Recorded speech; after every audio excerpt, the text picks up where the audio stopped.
But the people that we see in Egypt today, the majority of them were not there 150 years ago or 200 years ago.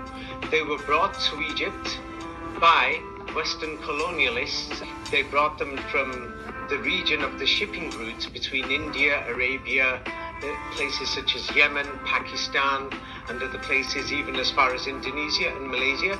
They were brought over as slaves, or forced labor, they call it. Yes, they were brought over in the 19th century for the construction of the Suez Canal. And from there, we have the people of Egypt today. They were not there 150 to 200 years ago.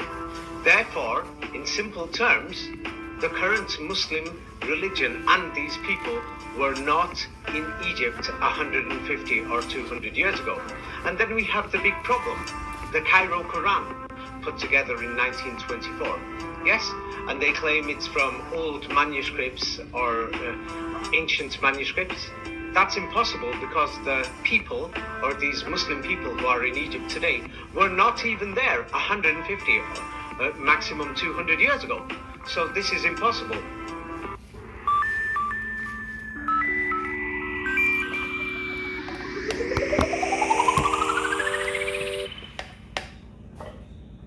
Welcome back, David. We are very excited to be hearing from you again and to continue the exploration. Yes, today we will go through who invented Islam, and a very big shocking thing is everybody knows the stories. Like, in the West we talk about the Europeans went to live in America, and the majority of them only in the last 150 years. Same like they went to Canada, Australia, and many other things. And but nobody talks about the migration of the other races around the world. It's because, many people don't investigate it, and the impact of the fall of Moscow. But as you saw in that video that I did with Natigeta, to show the impact that it had in the Middle East of Eastern Europeans and Central Europeans going there. You noticed this, yes? Right, yes.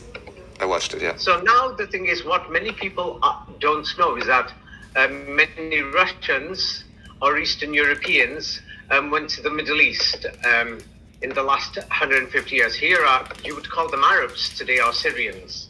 Yes, but these, they intermixed, and they give them bogus names like Circassians, or the children of Sarah, and Syria, Circassia, and things like this. But when you have a look at them, you know that they integrated. Like, here is many in Turkey, and of course you will see them as just Turks today. Yes, but the thing is, anyway, there is a strange story they tell you in history of a guy named Muhammad Ali in English, or Muhammad Ali Pasha in English, but I will use his name, what Turks call him, or what the old Europeans would have called him, Mehmet Ali Pasha or Mehmet Ali Pasha. This is the name I'm used to. And they will tell you that he came from Albania. People can check in their own time.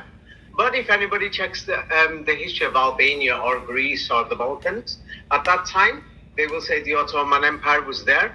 And Napoleon mysteriously invaded Russia. But he also mysteriously invaded Egypt, that they say, and also the French were in America. Yes. And then the strange thing is, the French policy mysteriously changed after the siege of Paris in the 1870s. Yes. So the thing is, the siege of Paris. Let me see when that was. Yes, 1870. Of course, they've given it a bogus date, 19th of September. Yes, but the thing is, as we spoke about, the Vatican, as they left Constantinople and from Egypt, when they failed with the armies of this Muhammad from with his armies of the Crusaders, they stormed Constantinople or Istanbul. The Vatican, they landed in Western Europe, and we've got skulls and bones everywhere. But then the thing is, what we hear is a strange story of the French invaded 1812, but they invaded Egypt, Bonaparte or whoever. Yes? So now we've got the siege of Paris, that happens. The 19th century history played with the centuries. Yes, but it was around that time what we would call 1870. So Paris changed hands again. Many people don't realize this. If you have a look at the siege of Paris and the French cities and everything, it's like after that we see that Paris and France has totally been blown up. Yes? So it means once again the world order and things like this changed hands. Yes? It's like here would be an example of Paris, which is just ridiculous. So we can see that, of course, they will say that the Germans never took the city or things like this, and the Germans were with the Ottoman. Yes? But we could basically see that they're repairing the city after, but it's basically been trashed. So it's like they didn't just trash it, but But just to mention, this is also fascinating because this is supposed to be a picture from 1811 or 1850 or something. Or when is this picture supposed to be taken? Because 1870. Okay. Mm-hmm. Yeah. Yeah. So, but the main thing is, it's like if you do something, of course, those people will come back for revenge. And what many people don't realize is that when the French or the armies of this Pharaonish, when they arrived in Moscow or in that northern region, everybody had left, and the war was still continuing. And all these Eastern Europeans and from Prussia and Central Europe are many are going to the Americas, and many are going south and to the east. Yes, you will notice this with Natiketa. So now mysteriously we have what you call it? Yes, Mehmet Ali Pasha. Yes, from the Balkans invades Egypt. Now, what Flamenco shows about Egypt is that he says the Russians were in Egypt. And of course, Mehmet Ali Pasha is Eastern European. Before then, those people came from Northern Europe. It's the Russian nobility. We will go through it soon. So, and these people who arrived there, they call them Circassians. And of course, they've given some fake history to say that they were the Mamluks. They arrived 1,000 years before. Yes? But of course, the thing is, so he seizes Egypt. Yes, and so not only does he seize Egypt, but he seizes Mecca and Medina with the fall of Moscow. Yes, the city of the mosque. It was very important that they chose this, as Nosovsky points out, the old world order. A lot of it was religion was based on science. So the location of Mecca, we've spoken about before, is geographically located in the center of the land. It is no accident. Yes, so of course, with their northern headquarters gone, yes, they made a new southern headquarters, these original Islam people. And so people don't want to accept it. I don't care, especially Islamists and Quranists, but the thing is that they're going to tell us some bogus history that there was classical Arabic from the 7th century and then mysteriously it disappeared in the Middle East. But now we will see. The thing is, the classical Arabic, nobody speaks it in Egypt. We've been through it. So now Egypt develops this modern classical Arabic mysteriously after the arrival of these Russians, or who they call Circassians. Yes, or they've just called him Albanian or whatever. They just give some strange names. But anyway, or sometimes they will call him a Turk. Yes, Mehmet Ali Pasha. Muhammad Ali of Egypt. Yes. So the thing is, what do you call it? So they turn around and say that after he came within 100 years, Arabic, what do you call it? They say that that he replaced the local Arabic with Turkish as the official language, but no such language as Turkish existed then. It was Ottoman Turkish, which was like Eastern European, which many Quranists are avoiding, and they're saying, oh, what do you call it? There was classical Arabic, standard Arabic, and these people, researchers like David, are saying this and that, but because they want to just translate their Quran or other books just according to their wishes, they're totally ignoring, yes, there was a language called Ottoman Arabic. Yes, so the thing is, and then this Ottoman Arabic, of course, they call it Turkish today, but it's not Turkish. It's actually Ottoman Arabic. 80%, 88% or 90% of its vocabulary was Arabic and Persian. And then this is debatable, but the majority is like I found for the writing, it's like 50 or 60 or 70% of the words are actually what we would find in modern Arabic today. And in modern Arabic, they've added on many of the words, local dialects, and other things. But then the strange thing is, at the same time, the British and the French and all these other things, there's many different invasions going on in Egypt. Yes, but the thing is, and then when we look at this old Arabic, which was in Northern Europe, I mean, there's hundreds of millions that were circulated, and many have been modified in many things, but there's millions of coins. We find that this Arabic is different, that there is another type of cubic Arabic, not from Kufa. Kufa, we can't even find this city 100 years ago. Even the pictures show nobody is living there, and some new building has been built there, and it's a forgery. Yes, and even when we look in Northern Europe, the Arabic letters, they even have the letter P there, and many other things. So we can see it's been totally modified. Yes, and so even in today, there's the modern Turkish language. They'll call it Osmanli Arabca. Yes, what do you call it? Yes, Osmanli Arabic. Yes, Ottoman Arabic. It's not Turkish at all. Yes, and so the thing is, Flamenco also says it, but people laugh at it. But when you really check it, nobody spoke Italian, nobody spoke Spanish, nobody spoke German. Yes, and the case in Turkey today, they even call it Turkey, of course, with what was his name? Of course, his nationalist movement was also very important and suspicious, no? And to create Turkey in the first place. Right. Yeah. Right. Mustafa Kemal, yes. The thing is, it's not just about suspicion. The thing is, the old world order failed. It actually failed because there was, like I pointed out, Hindu Quranists. Yes, there was Christian evangelists, things like this. People who were always trying to give new meanings and new things, and so basically invent new languages. So in the end, the people in power did invent new languages. Because the thing is, there was a lot of chaos, to stop all the problems in society.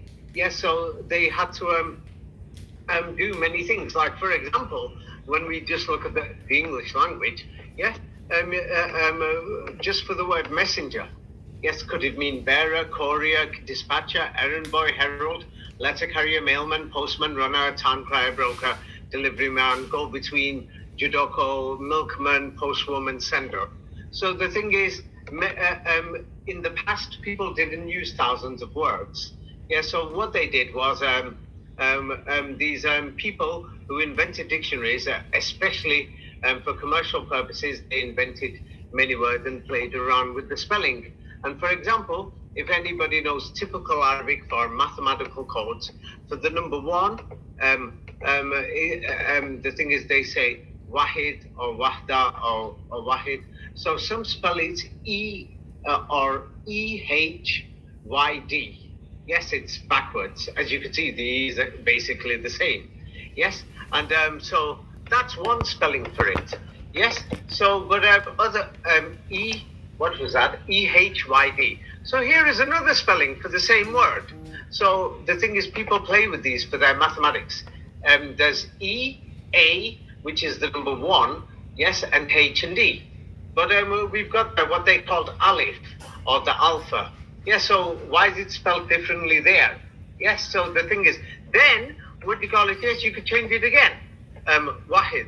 Yeah, because some people will say, oh no, what do you call it? There's 3 points to the word. So this one's spelled EHD, Wahid. So the thing is, they played around with the spellings and many other things. Yes, just so that then they can say there's a mathematical miracle in the Koran, because the way that you spell this number for the word wahid, yes, if you spell it, yes, with a different spelling, it comes to the number 19. In other words, God is one and one God and 19 and things like this. So the thing is, these people who wrote these dictionaries, it's just a joke. and then they invented meanings for many words and things like this. So that's all they did. Yes, and so the thing is, let's go through the history of Egypt, and we will find that there's something wrong. Yes, what is shocking is that we talk about the migration of people from Europe to America. Well, guess what? The majority of the people that we see in Egypt today were not even there 200 years ago. Maybe even 99%, but more than 90% were not even there. If they weren't there, it means Islam wasn't there. If Islam wasn't there, the Koran wasn't even there, because these people weren't even there. But now there's many people who are trying to say the Cairo Quran, blah, blah, blah, that's the real one. But guess what, guys? Number 5. Peace and love. There were no Muslims there. We'll go through the proof. It's because these people are trying to push and demand that certain things, they're saying, this is from God, that's from God, this is from God, that's from God, oh, this word is from God, that word's from God. You got to follow, you got to obey, bow down, man. I mean, well, what the hell is this? Yes, they even won't let researchers do any research or even talk. Well, anyway, this Cairo Quran mysteriously came in 1924. But guess what? The majority of these Muslims weren't even there.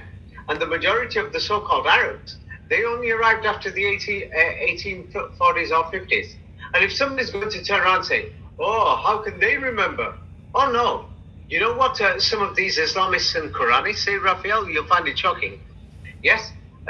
For example, yes, the European races who are in America, they remember that their grandparents told them that, let's say your grandfather will tell you that his grandfather told him he was an orphan.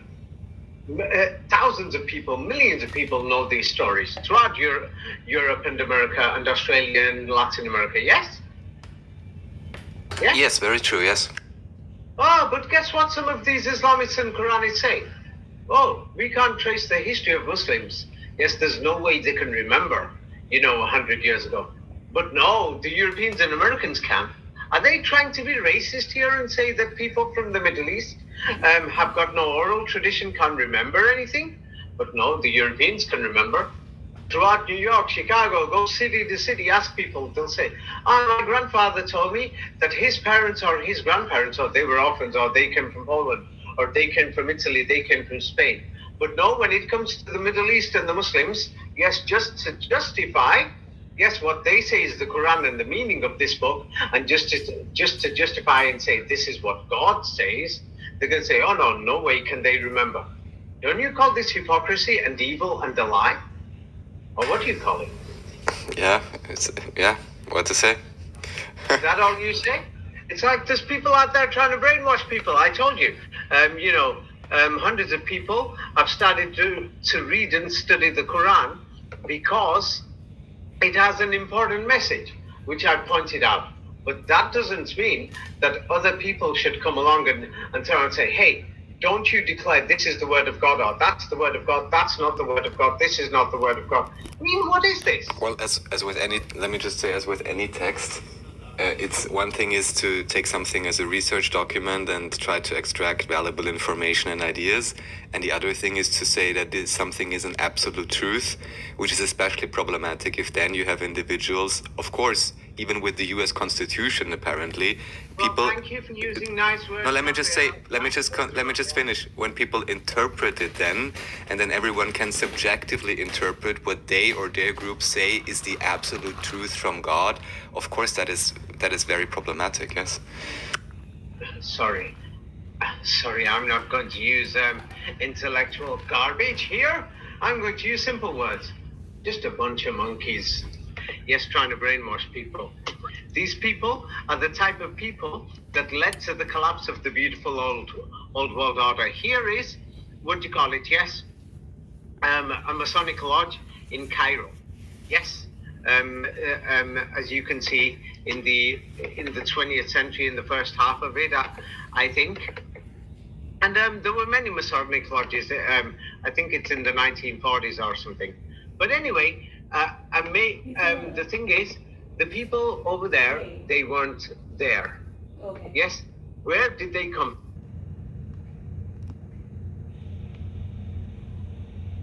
from? The majority of the Egyptians. How did they come? So now when Mehmet Ali Pasha invades, yes, what we saw is that there's all these Circassians there. So now you will see Circassians, and of course, somebody's going to turn around. Have a look. Today you will call these Arabs in Syria, in Iraq, in Egypt, in Palestine. But what do you call it? They're Russians. They're protesting. Recognize what happened to us, that we had to come from Russia. You see? Yes? They have to say, you could clearly see that many of them have interbred. They don't look like Russians anymore today. Yes? Do they look like Russians? Well, I mean, they have a very they have pretty pale skin, but no, they don't look. They're called Arabs. No, I just want to say that you can still see the heritage also, I would say. Yeah, many of them, a minority, have not interbred. But here you can see, here is as you go further north. This is in Turkey, I think. Yeah. This is in Turkey. There is Turkish words. Yes, you can see that there. You can see they look a bit more like Russians. Yes. So now the thing is, when Mehmet Ali Pasha, yes, went south, and there's many people who didn't interbreed, like here, is in Jordan. Yes, you could clearly see that they're Russians. Yes, and they went south. Yes, and others that you could see, these are from central Russia. You could see are from there. And the thing is, many of them you will see they protest in Arab countries basically every year. And what do they say there in English? You could read it there. Turkey marks 151st anniversary of Circassian tragedy. And next one it says Jordan Circassians. No, in the picture. They've got a poster. Oh, balk at Sochi Olympus. We will never forget, yeah? We will never forget. Yes. Yes. So, of course, what do you call it? Yes, other people are going to say, what do you call it? How could... many of these Quranists, just to justify their things, they're going to say, oh, no, the Europeans remember, but the Muslims can't. Oh, no, so because they just want to justify their... Qurans and Quran translations. But here we have is a village in Turkey. So now, of course, you could see many of these are still ethnically Russian. In fact, let me make the picture bigger. Yes, the thing is, they've not. A lot of them have interbred, but as you could see, some of them or some of them haven't. And of course, they've just invented names for them, the Uyghur language or whatever. Yes. And then when you look for the Uyghurs, yeah, their great-grandfathers who came from Russia, when they migrated, here they are. You can clearly see that they're Russians. Yes, they came. And so now many people are going to say, and then when you even look at the Ottoman army who was fighting the British and their interests in Arabia, in Iraq, Syria, everywhere, you will see a lot of them still were Russians. Now, many people don't want to admit this. And of course, they're going to say the 1924 Quran was done by pious people and collected. Well, let's have a look at the Ottoman Sultan's granddaughter in the 1930s. And, Mehmet Ali Pasha's, family, and the Circassians who were ruling Egypt. Yes, the Khedive Ismail and the rest of their families. I mean, they really look Muslim to you now here, don't they? They really look like they care about the local people, what's going on. Yes, they really look very Islamic, don't they? Yes. Oh, here is a classroom in Turkey in the 1930s. Yes, and you can still see before people interbred. Now, here is a picture. You will notice there's all types of people, and you will clearly see that there is Germanic and Russian other type of people in the classroom, yeah, and Mediterranean type here. It's just a school in the 1930s. You can see it. Can you see their European features? Today, their descendants have interbred with locals. Can you see it? It's clear. Yeah, so the thing is, the collapse of Moscow was very big. And of course, many of these Islamists and Quranists are laughing when Flamenco says that Islam was in Europe and in Northern Europe, and Russia and Moscow was a major center. Yes. So the thing is, Mehmet Ali Pasha and the rest of them, they never studied Arabic because there was Ottoman Arabic that you could still see.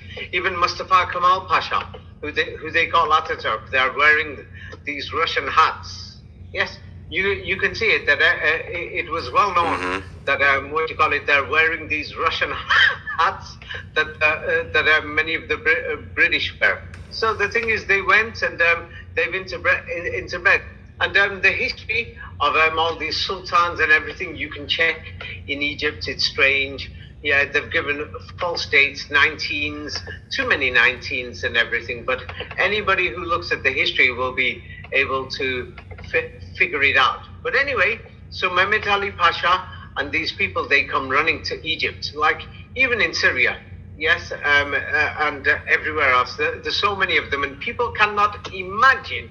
Yes, when they say Circassian genocide, it was like this, like when the Americans attacked Iraq in 1991, around that time, here are the Kurds moving around. It's a tragedy. We don't understand the mass movements of people. We seem to think that they've only been happening recently, but humanity has been always moving around, mass migration. So one of the worst mass migrations was this invasion of Moscow and Northern and Prussia and Eastern Europe by the so-called Napoleonic armies. And they invaded Egypt also. The question is why? And as we can see, the reason is it's because the Russians or this so-called Eastern Europeans ruled the place. Yes? So now when we look at Paris, not Paris, it looks like Paris, but many people don't know this, but downtown Cairo looks like Paris. It was built by the Circassians and the Europeans. The Circassians are Europeans. Yes, and they started the construction of this city. They started when they arrived. Our Egypt was mainly empty. When they went there, and Fomenko says that the Russians used to go there before, and many of their leaders, they built tombs there.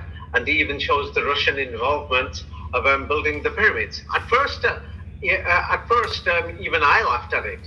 Yes, but I knew that the Russian presence was very big. But now when you look at these things and you think, damn, these Circassians, they've given an invented name. It's because you don't realize these things because the fake names and everything. And all these things. And then when you go through the fake names in history, you begin to realize, oh my God, this is just a scam. They've told us some bogus history. Yes, these things. A few details of these things and the inventions of these religions and things that are going on are in my 2 new books. If anybody wants, the mini details.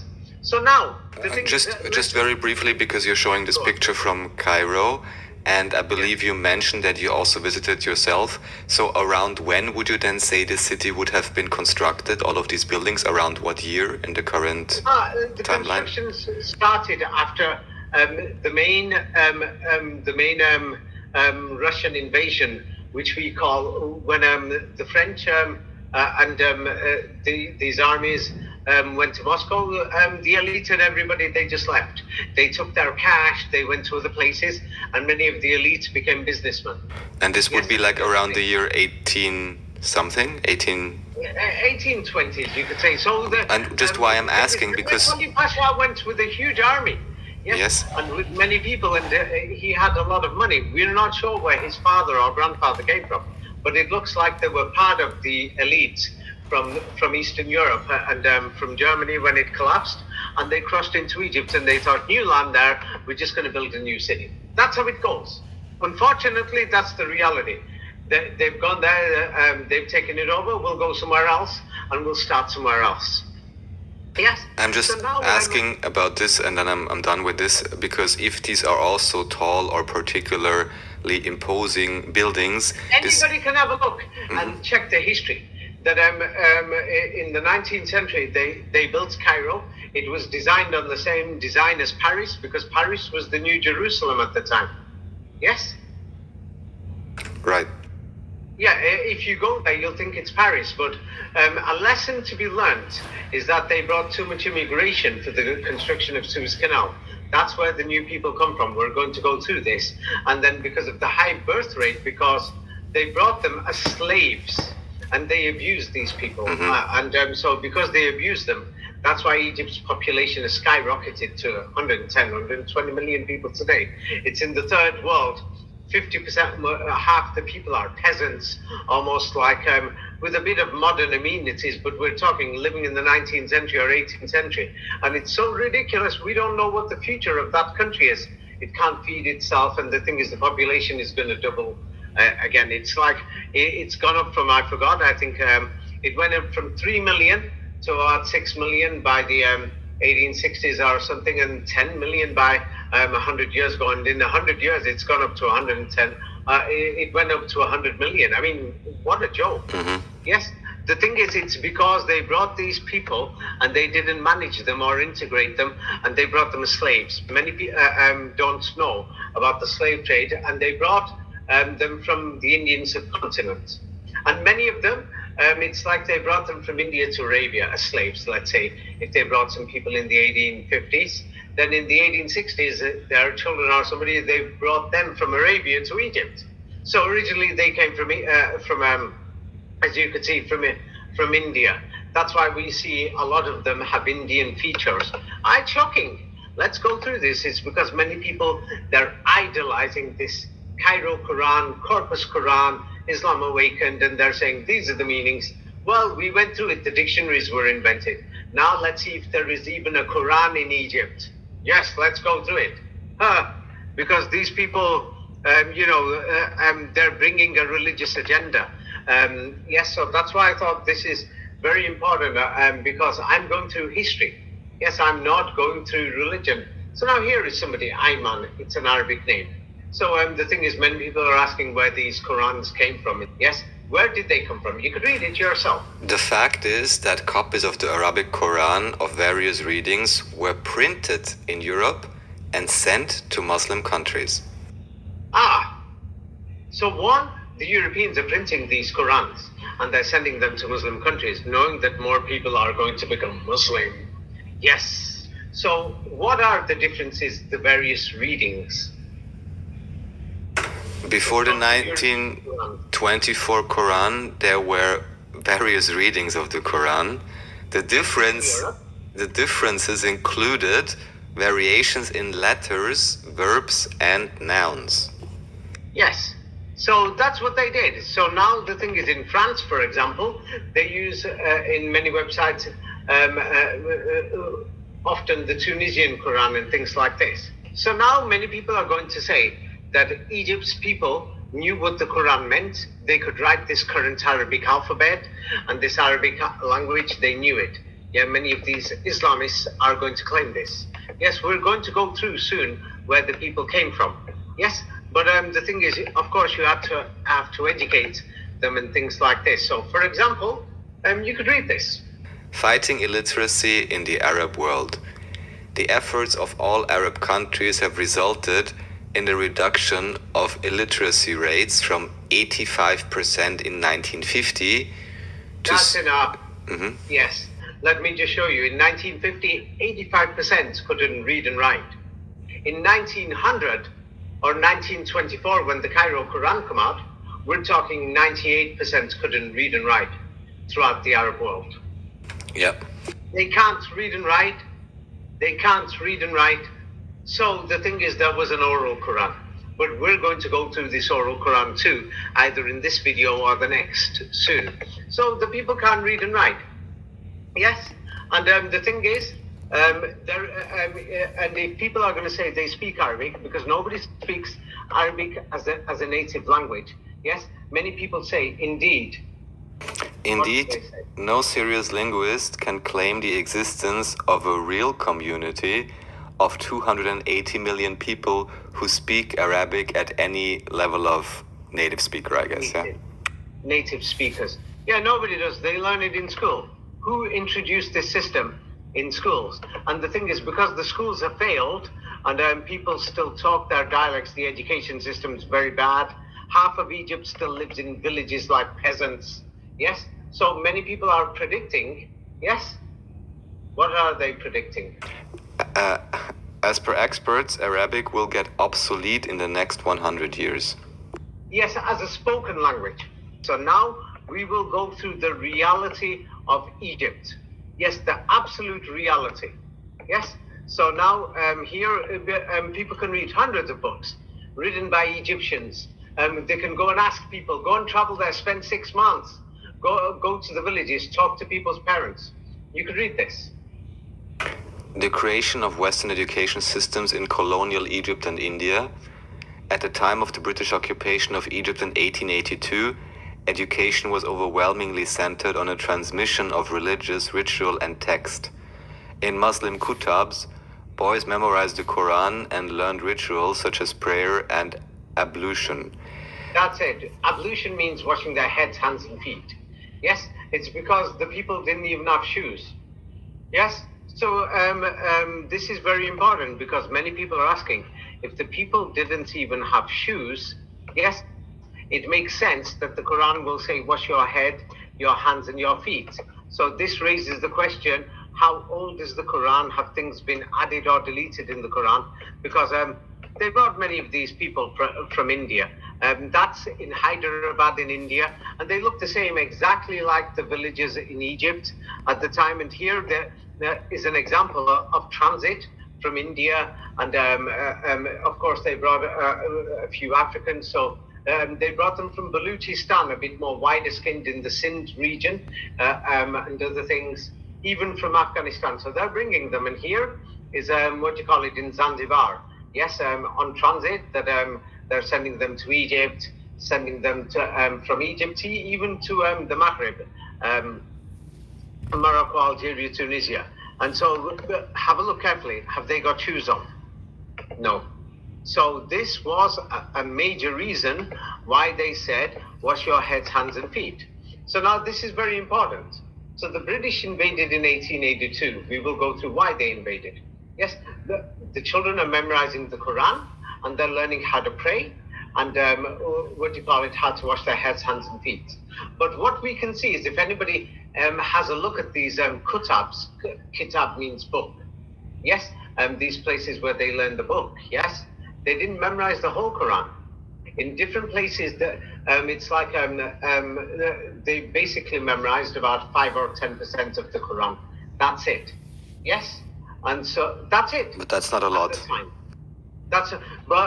You think that's not a lot? Don't worry, I know that there's going to be Islamists who are going to say, before the British came, they were still memorizing it. That's proof that the oral Quran was there. Of course, I've always said it's maximum 200 or 300 because of the fake calendar. If you remove the calendar, it's maximum 200 years, or realistically 150 years. Yes? So the thing is, at the time, yes, because before the British came, they prepared the invasion. Yes, there was reasons for the invasion. We'll go through the regions. So there were these book schools for the Christians also. So what they did as well, like their Muslim counterparts, you could read this. Like their Muslim counterparts, however, the central role of Coptic kutabs was the transmission of religious material, particularly memorization of parts of the Psalms and Gospels, and learning Coptic language prayers used in church services. That's it. Basically, brainwashing people. How to pray, how to wash, yes, and things like this. That's it. Because then once you and don't forget. Is that why they call it brain wash? Because you wash your head? 98% of the people lived in villages. Let's go through the reality. The people arrived. The majority of these people arrived only about 20 years before that. Now you could carry on reading. Even so, by 1878, kutabs educated no more than 2 to 4% of all Egyptian children. What?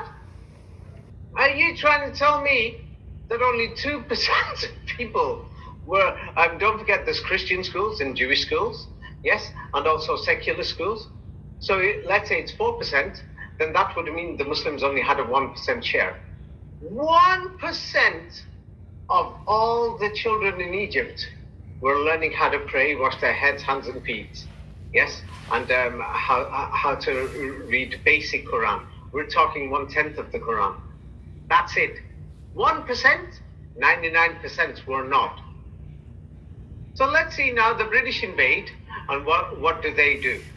Carry on reading. From What do the British 1882 to 1922, the British created an educational system in which the children of a very small elite were trained in English or French language schools to staff the bureaucracy, while increasingly large...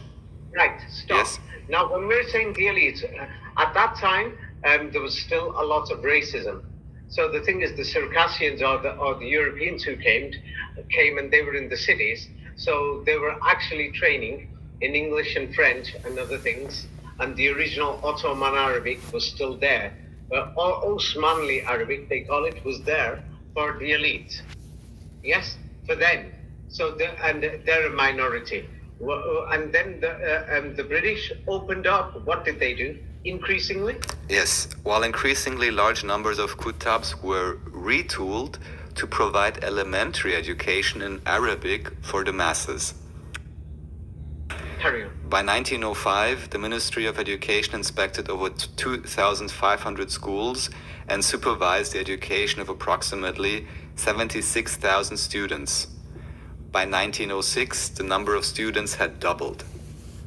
In order to compete for government aid, kutabs had to focus on reading, writing, and arithmetic, abstain from teaching foreign languages, and accept monthly inspections. What? So the British are now telling people elementary education in Arabic. This wasn't just Arabic. They have to memorize the Koran and they have to learn the Arabic language and the Arabic alphabet. Alif, Ba, Ta, Sa, Jim, Ha, Ka. They call it like A, B, C, D, E, F, G. What's the next one? H. Yeah. Alif, Ba, Ta, Sa, Jim, Ha, Ka. The British were teaching them this alphabet. Oh, they were doing this throughout the entire Middle East. You can go and check it, guys.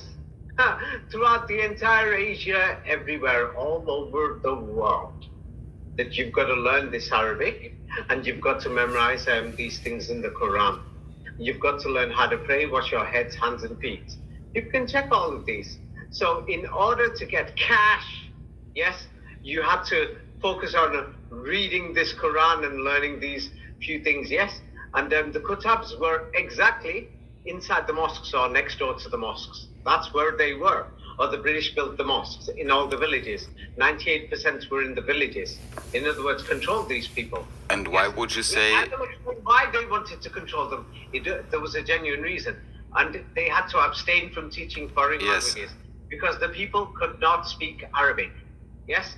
Or you could only teach this Arabic. But the thing is, most of the teachers were trained by the British in Darul Uloom in Egypt. At the same time, we went through this before. And the thing is, yes. And but it's a joke. Carry on reading. It's a joke. Teachers in subsidized kutabs had to receive formal training, not only in reading, writing, and arithmetic, but also in religion itself. Carry on. Lord Cromer, Egypt's first consul general, reported proudly, "Well done, my dear chap. This is proud. I'm so proud of you. Yes, you managed to get them learning this religion, memorizing this book, and learning this language. And we have written the dictionaries, and we put the meanings there. Right. Don't worry, by 1924, we're going to compile this Cairo Quran. We're still occupying this place. We opened all the mosques. We opened all the schools. At first, only 1% of the local kids were learning just a few, few verses or chapters of the Quran. Oh, people can go and check. It's the same history in all the Muslim countries. Sorry, everybody. Yes? And so now, what do you call it? Yes? The thing is, if you wanted to get cash, if you performed better in brainwashing the people, you got more cash. You were lucky. Jesus, I wish I was there at that time. I could have made trillions. I could have brainwashed the entire country. Oh, but then I would need a very good, command in this Arabic language. Yeah. Well, anyway, carry on. Lord Cromer, yes. probably. Lord Cromer, Egypt's first consul general, reported proudly in 1903 that as a result of his reforms, quote, in order to qualify for the post of head teacher in a Mohammedan kutab, a thorough knowledge of the Koran and the principles of Islam is required, end quote. Yes! Tell those peasants that we've kidnapped and brought them as slaves from India, and they've intermarried. We brought European slaves also, people to build the Suez Canal, and so all kinds of things. Tell them that if they want the cash and they want to be a head teacher, like an imam, basically, they got to learn this Quran. They got to know what the meanings of this book are. We wrote the dictionaries, we're printing the Qurans, or we're training them in the first place. We opened the Darul Uloom where they can memorize this Quran, and all these other things. And they've got to understand how to pray, all these principles and everything, because there was reasons. And to make sure that the people got married also, because the birth rate was going out of control.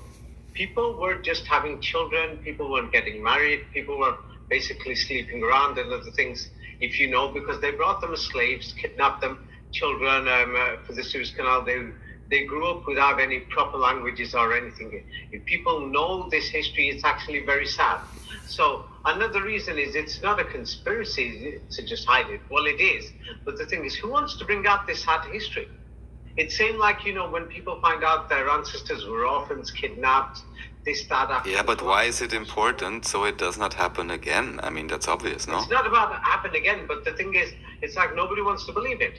That their great ancestors were a type of religion called original Islam in Northern Europe until the collapse of Moscow.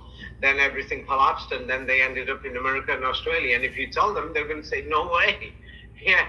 So the thing is, if you tell these people there in Egypt and said, hey, your great-grandfathers, they came from there. But many people kept the history.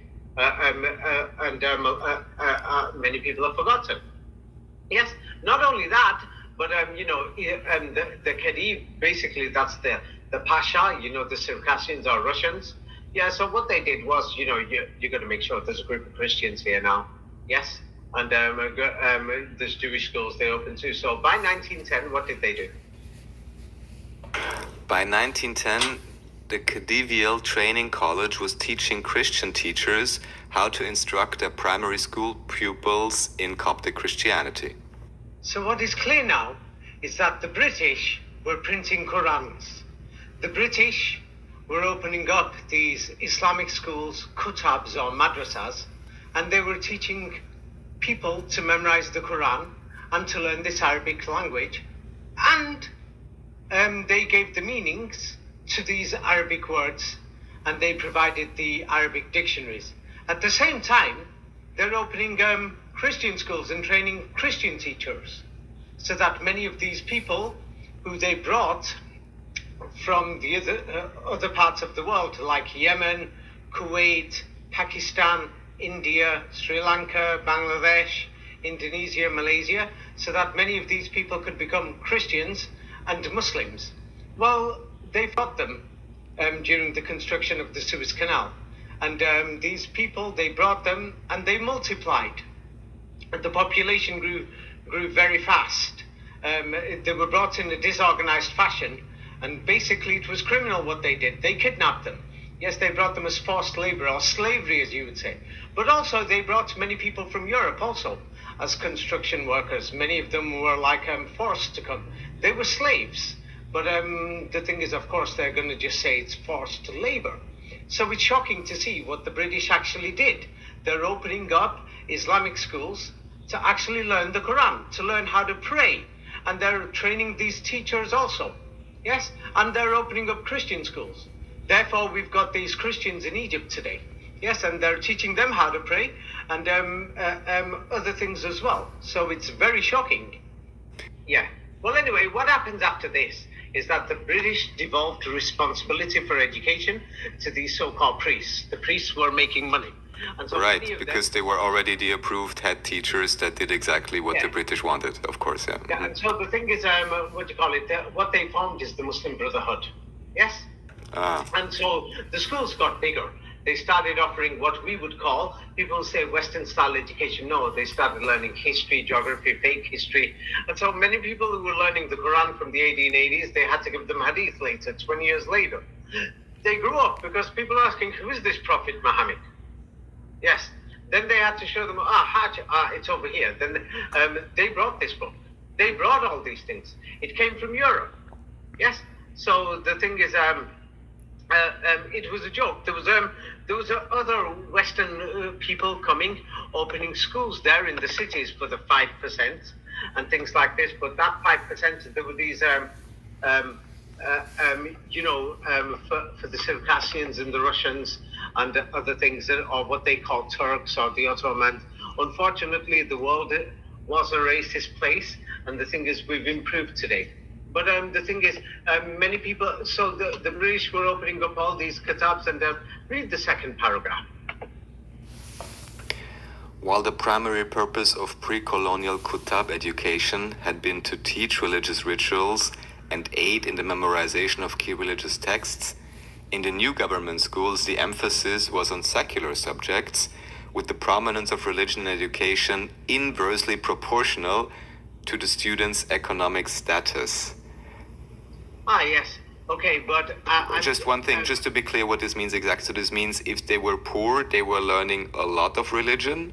95% is poor. You saw it in 85%. Even today, 50% is living in the villages. Right, so those that were poor, they got a lot of religious education. Do I understand this correctly? Yeah, I'll break it down. Okay. So now the purpose, this is important, of the pre-colonial was to teach religious rituals and memorization of only the key texts. That's 5% of the Quran. That was the purpose, but the pre-colonial ones only opened up 10, 20 years before. And they were colonial too, because nobody realized that these Circassians, Russians, and Eastern Europeans who came, they were invaders too.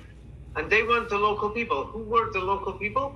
They brought them. I'm going to go through that in a minute. Yes, so they only memorized 5 or 10% basic things of how to pray. Yes, and they were given the meanings for it. Yes, the new government schools, you're only talking about, that's just a few percent. Yes, so even as you saw, by 1950, 85% were illiterate. You see? So when we're talking in 1933, yes, this 10% of the people who were studying, that's like still the upper class, the very rich. You see? You see? You've got to be realistic here. So not many people will take this out of hand and say, hey, they were learning, Arabic, arithmetic, secular subjects. No, we're talking only about, 10% of the people. Yes, and this 10, out of that 10%, 1%'s Jewish, 2%'s Christian, yes, and about 5% of the Circassians and Europeans, about 3 or 4% are from the elite families and from the Indians who came, who then what you call Arabs today. Yes, so we'll go through that to have a look at to see yes, what was going on in these things. Let me just see. Yes, so same like everywhere else, in India, in Malaysia, and throughout the Indian Ocean. Don't forget, Egypt, Somalia, Saudi Arabia, Yemen, India, Bengal, and then Malaysia, Indonesia is all part of the Indian Ocean. And the British, Dutch, and the East India Company, French ships in the East India Company, all of them are going around that region. And the slave trade was so big, it's unbelievable. Yes, that many of the Arabian countries just abolished slavery in the last 50 years ago. But read from here, what were the British doing? In 1897? In 1897, the British built Masjid Al-Jami in Kuala Lumpur. 1 second. Or A.B. Habak. The city's acting architect came from India, where he worked in the public works. Yeah, the British were building all these 50 years ago. And the slave trade was so big, it's unbelievable. Yes, that many of the East India Company, French ships in the East India Company, all of them are going around that region. And the slave trade was so big, it's unbelievable. Yes, that many of the Arabian countries just abolished slavery in the last 50 years ago. But read from here. What were the British doing in 1897? In 1897, the British built Masjid Al-Jami in Kuala Lumpur. A.B. Hubbock, the city's acting architect, came from India, where he worked in the public works. Yeah, the British were building all these mosques everywhere for the local people. Yes, so you could read this. We have the Jamek Mosque. The mosque was designed by British architect and soldier Arthur Benison Hubbock and built in 1909.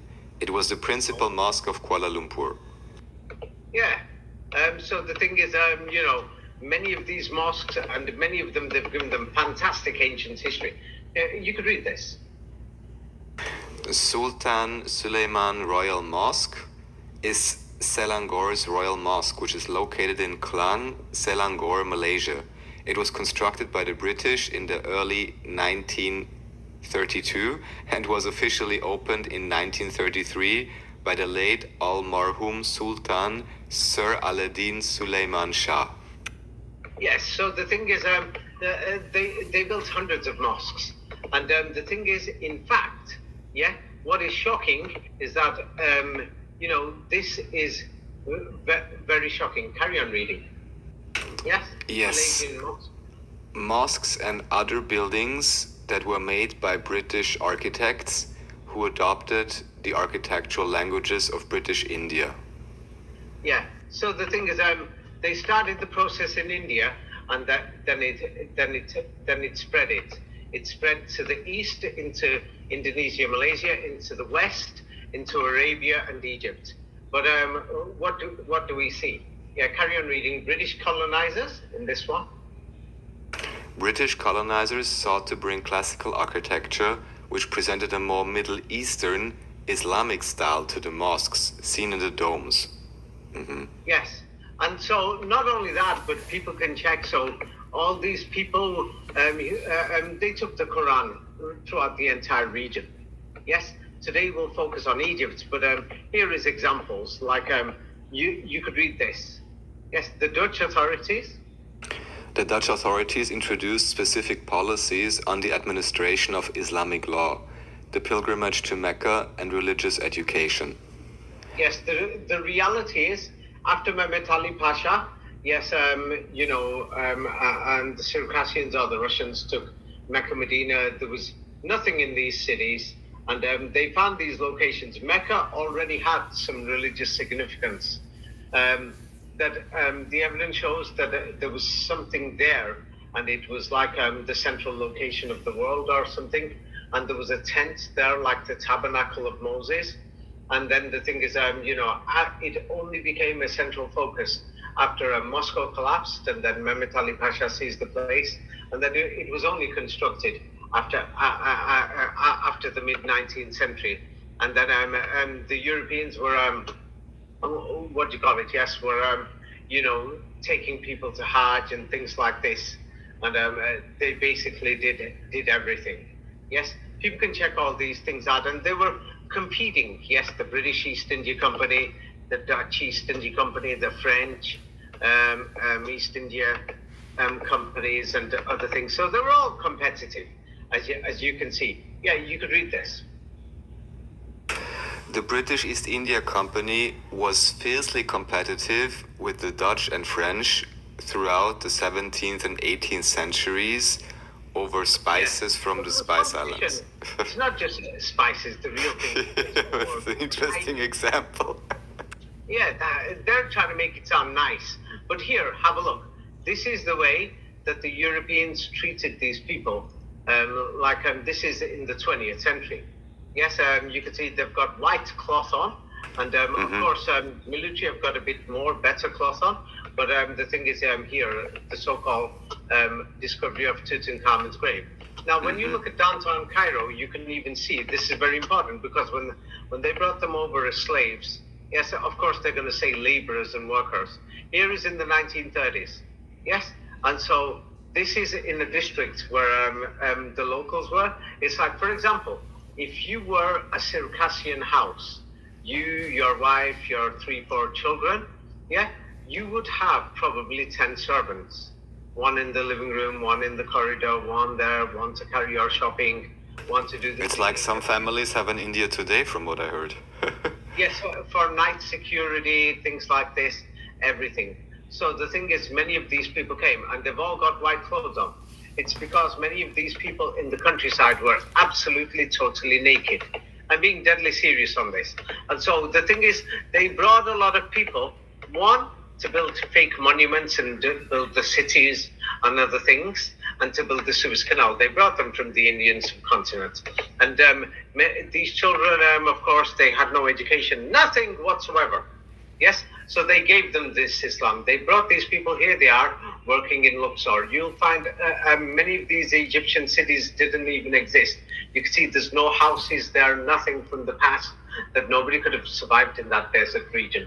And even the thing is, nobody could have survived. I mean, there was no food there. Even the irrigation was only completed in the 20th century for the Nile River so that you could grow food. Yeah, so they brought these people, and the thing is, of course, the thing is, they brought children.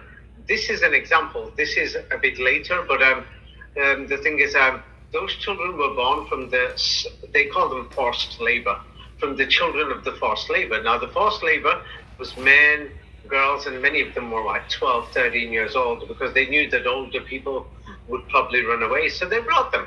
Yes, and they brought 1.5 million of them. 1.5 million. Yes, in the 1850s and 60s. So when they brought them, those people, they were sleeping around, there was no marriage, no nothing, and there was a high birth rate. It was so high that the population basically doubled, and then it's just kept on increasing until they managed to get this Islamic system out there, yes, to turn around and say, hey, you can't just sleep with somebody, yes, or you've got to ask permission from the parents and everything. Mm-hmm. But still, they've not managed to get rid of this. Like, so here are photographs in the late 19th century. It's like they brought many of these people. They're going to say they were already there. There is no evidence that they were already there. The Africans that you saw in the photograph, with the who intermixed with the Indians, and you could see they became, Egyptian. Yes. So the thing is, of course, yes, you've got the Circassians and the Ottoman Muslims, the great Muslim Caliphate. Yes, here they are. They look very Islamic indeed. Don't you think so? In the 1920s and 30s. Look like straight out of, I don't know, London or Paris or something. Allah has blessed them so much. Yes, they love Allah so much. This is so Islamic here, we can see. Yes, and this is the Ottoman Sultan Abdul Hamid's granddaughter here. We're talking about, and her husband was the new Sultan. Yes. This is very Islamic, wouldn't you say so? Not really, no. I mean, not at least not from what we currently associate with it. These people. I can see her legs. What can I tell you? And her face and her hair. They organized the administration of the Cairo Koran in 1924. How dare you say that the administrators with the British invaders, they're both working together? The British invasion, they actually brought them because the peasants were outnumbering the Europeans, and they were getting out of control. Soon we'll go through it. That the peasants took control of the army and the military and the weapons. So that's why the British and the French had to invade in the 1870s. Are you beginning to see? Mm-hmm. That's why they came. Because there was too many of them. So the thing is, it's because it's not a problem. There's nothing wrong with too many humans or whatever. The problem is they brought them in a disorganized fashion. They brought them as slaves. They call it forced slavery. Right. And these people have bred at a huge rate that the population basically tripled or quadrupled, that it became a joke. That how are you going to feed them? Where are they going to live? Things like this. And of course, they're going to give you a nice history. And what are they going to say about these Muslim women? And so, of course, that's what they're going to tell you. What do they say? Read this. Yes, Egyptian women were more empowered in the 1900s. Bullshit! Oh, sorry, I just coughed. Yes, Egyptian women were more empowered. So, of course, it's because they don't want you to see the history. Whereas the reality of, yes, some of the peasants who were with who were working for the richer families had a bit of clothes. Yes, and you can see that woman is wearing like rags that looks like a sari. I mean, these are the rich peasants. This is how the reality of how the locals were living. Yes, and those many who interbred with the Africans, the skin color went darker. Yes, because of the sun. But when they covered their bodies, their skin became a lot lighter. So this was the state of the reality. And then those peasants who were living in the cities working for the Europeans or Circassians, the Muslim Ottomans, or what they call the Turks, there they are in the city areas. They were a bit more privileged. Of course, they still don't have shoes. So when they come to the mosque, they demanded them, please wash your head, hand and feet. Yes, it's quite practical. Yes, some of them, they gave them a bit of extra education, and they took photographs, they gave them the flags, and they said emancipation of the Muslim woman who became educated. Like, this is the fake history they're going to give you. You could read this out yourself. Yes. As March drew to a close this year, President Abdel Fattah al-Sisi, together with his wife Intisar, participated in the celebration held at Manara Center on the outskirts of Cairo on 30th March 2019 to honor Egyptian women, holding the special significance of coinciding with the centenary of the 1919 demonstration. This year's celebration was organized by the National Council for Women. Okay. Now the thing is, what happened is when you see these clothes, many the black and white color at that time, because of crude oil, petroleum, and all these other things. Now we have coloring in clothes. Here is let's say Lancashire was the heart of the textiles industry, and there were other places. Yes, so the thing is, many of these cloths were manufactured by European companies. Europeans had the machinery, and they were making them. Here's a factory. Here's a factory of the Tata family. The machinery came from Europe, and as you can see, they're making the white cotton. Yes, and that's why many of these people are dressed in white. Yes, and so the Europeans, brought these people, they gave them the white cloths, and that's why the cloth was long like that. That was the invention of the sari, yes, and all these other things. And of course in Europe also, yes, because they had to keep the system running. So they were kidnapping children after the collapse of Moscow from Eastern Europe. These children, the next generation, were in Germany, France. They carried on kidnapping and things like this. So that's why we will see that in Cairo, these people have got the cloths. So it's like we have a global economy. Everybody helped each other. I'm saying in a nice way that because those children did work, those people who were kidnapped, they managed to wear the clothes and everything. But some of the people are going to say it's the tradition. It's not. So in India, you see them with these clothes. And here, if you went to Morocco, Algeria, Tunisia in the early 20th century, that's the wealthy people who the West trained. Yes, and they got independence. They're wearing these white cloths. And just because it comes up in my head so strongly, there are quite a few depictions, like I guess popular art depictions or something, of Jesus, where Jesus is also kind of wearing this kind of a white cloth, no? Yeah, that's another long story. I don't want to divert. So it's because when we look at these white cloths, and like you said, about the turban. So here, let's see where they brought these people from. Here is Pakistan in the 1900s.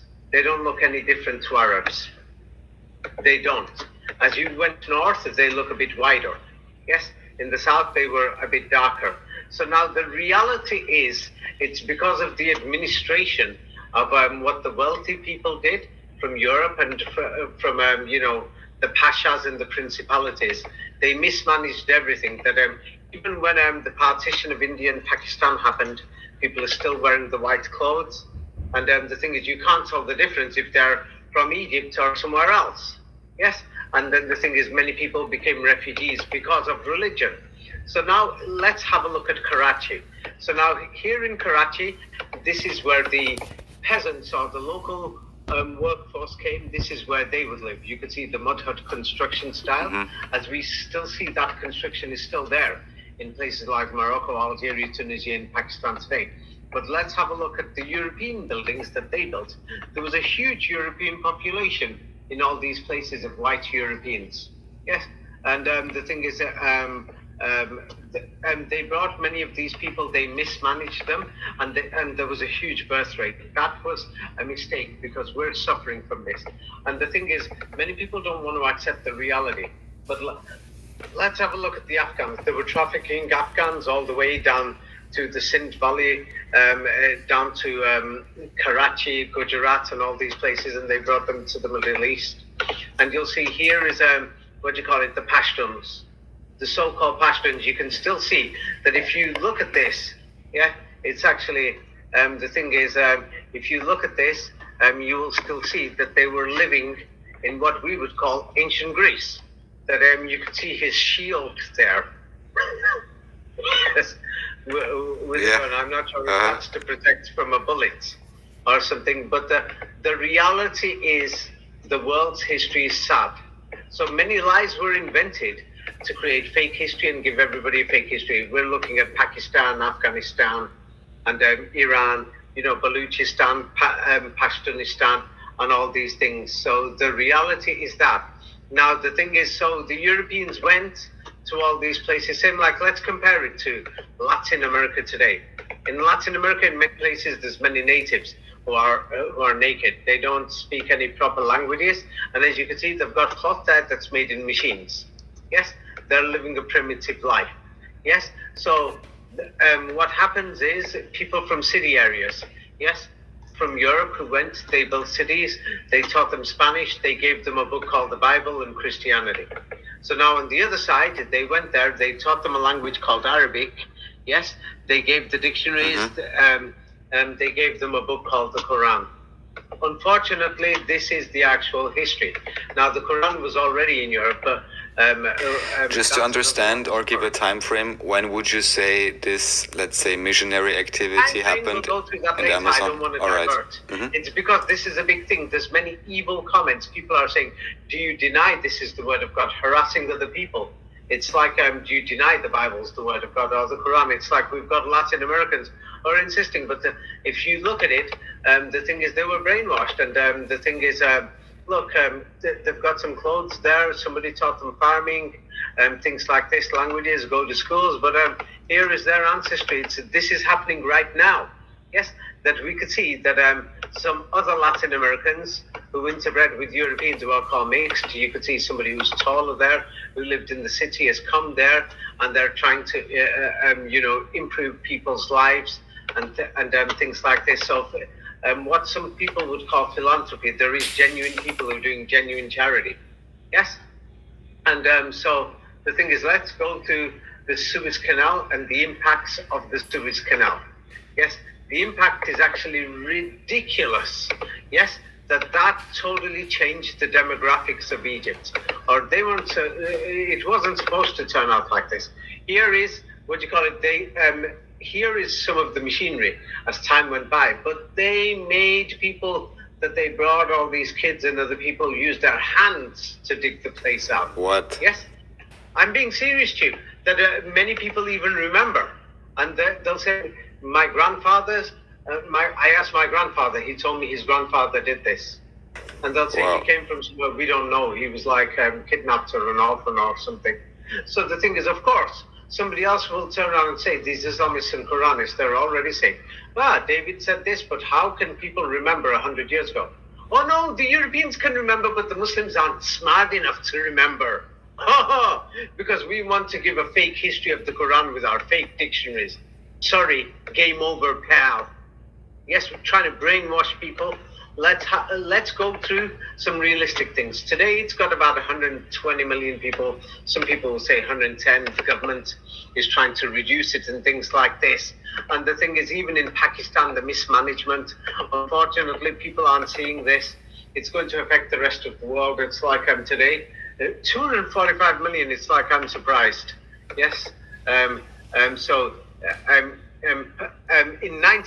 245 million today, just look at this. I mean, just 30 years ago, Pakistan's population was 115 million. What the hell are we going to do? Okay, at this rate, no, it's because what they did is they messed up the entire system and everything with the slavery and the colonial system. But a lot of the local people were involved. Yes, not just the Europeans. It wasn't supposed to be like that, but they messed up. Yes, after the fall of Moscow, things got out of control. So now let's see, you could read this. Some sources estimate that over 30,000 people were working on the Suez Canal at any given period, that more than 1.5 million people from various countries were employed, and that tens of thousands of laborers died, many of them from cholera and similar epidemics. Yes. Now, what they did was, because they destroyed Europe at the time, in the fields, so many people wanted to start a new life. People were migrating, and so they brainwashed people, saying, "Come to Egypt. You could work there and start a new life." Suez Canal. People didn't know it was a desert. Same like if you're going to send people to the North Pole or Antarctica, no one knows what's in these places. You could brainwash them and tell them there's green fields, everything. Yeah, you can start a new life and have to dig with your hands for 10 years or what? Yes. So now the thing is, they brought. They weren't supposed to, because the Europeans, because of racism, they didn't want to bring many black people. So, but a lot of black people were also brought by, they call it the Sultan of Zanzibar and the slave trade.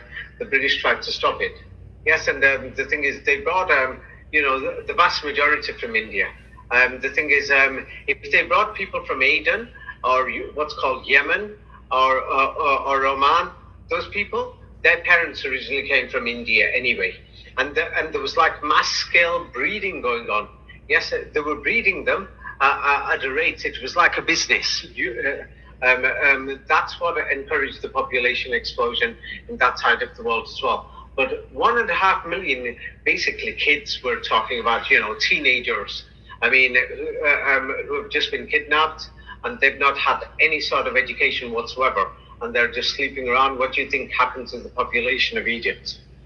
What do you think happened? So now when we look at it, Egypt's population, when you go through it, you will think it's a joke. That the population in 1882 was already 7 million. And the construction of the canal was started in 1860. From 1860. So now when we see it was 7 million, so now when you calculate what was going on, a bit of background to the Suez Canal. Yes, here it is. So Ferdinand de Lesseps and things like this, they formed a company to build the canal. Yes, and the Circassian or Russian rulers, Mehmet Ali Pasha's children or grandchildren are there. And other people, they're there. They thought, hey, it's a good business deal. It's going to increase trade. And there were so many people involved. We're talking about trade between East and West. It's going to reduce the journey time and everything. It seemed like to build a tunnel. Yes, right. For a train from the Atlantic, from New York to Paris and London. It was that sort of a project. Yeah, so they wanted to do this. So they brought so many people over. Yes, and they didn't know what to do. So they brought all these people over. And then if anybody checks the population and the growth, and they go through Egypt's population growth on all these things from 1860 and what was before and after, you will see that everything was a joke. Let's show an example of people have got no idea. Here we're showing mass migration. So now we've got going to the Ottoman Empire and everything. They brought 1.5 million people, young people, strong people, and then they brought all these girls for them to sleep around with everything. It was just a joke. What the hell was going on? They kidnapped and brought them. Yeah. So the thing is, nobody can imagine 1.5 million people. So now when you look at Egypt's population around 1800, yeah, its population was 3 million people only when Napoleon invaded. Yes, 3 million people. And so the thing is, 3 million people. How the hell did it get to so high? Yes, how did it get so high? Whereas when we compare it to other places that didn't go through all this garbage, like for example, Iran's population was double. It was double in 1800. Yes, it was 6 million people. So when we compare Iran population today, yes, then you will see that because of the management, yes, it's because we didn't see this kind of mass scale slavery and a huge not just slavery of bringing young people who are undisciplined, different languages from different places, Pakistan, India, Bangladesh, and other places, Aden, Yemen, from Kuwait. It's because that's the trading route. People who they probably took there 20 years before, they walked back in, kidnapped their children and brought them. That in Iran today, from 6 million, it's got a realistic growth to 88 million. But when we look at Egypt, we see something happened, and it just went boom. It just went boom after they brought all these people. Yes. So the thing is, we can see the effect of bringing all these people. Yeah, turned the plate into a joke. It turned the place into a joke that the population growth has just turned ridiculous, and you can't do anything about it now. Yes, that the population in 1900 was about 10 million. Yes, yes, and today it's 100 million. That they still couldn't control it. It's because these people, so they really needed to give them Islam quickly so that they get married or something. They had to give them a language and everything, and things like this are. It was out of control. I'm just trying to find the page of Egypt's population in 1900. Yeah, and then I can send it to you, and then you will see this is just an absolute damn disaster. Yes, can you see it on there? I've just sent you a new page, 1899 to 1900. Yes, you can see 1899 was 10 million. Can you see it? Mm-hmm. Egypt's population. Yes. So the thing is, it suddenly went up from 6 million to 10 million. Yes, 6, 7 million to 10 million. And we can even see, yes, the growth of the cities. Yes.